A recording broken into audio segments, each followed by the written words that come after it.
Преслава Пенева от основно училище Иван Вазов, 6-ти В клас, а това е моят съученик. Здравейте, аз съм Стефан Ставчев. Днес ще ви представим. Това е нашата демонстрация за левитиращите камери. Могат ли всъщност камерите да левитират? Не, виж. Може да се прави, но мога да докажа с опит. Докажи. За целта ще ни трябват две бутилки, които са пълни с течности, магнит и кламер.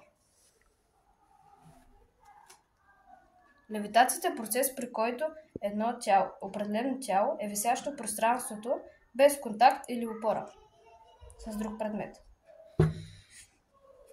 Аз спях, защото зная, че магнитната сила в опита е по-голяма от тази на силата на тежестта. Но когато отдръпнем, разстоянието се увеличава и магнитната сила се изравнява с тази на силата на тежестта и кламера пада. Сега вярваш ли, че камерите могат да левитират? По-скоро е магически трик.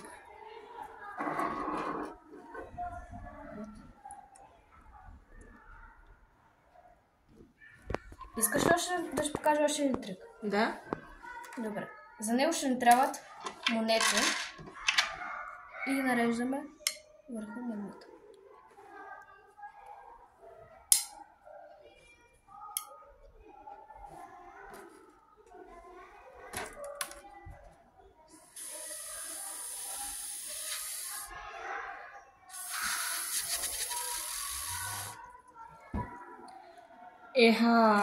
Защо тази монета се върти?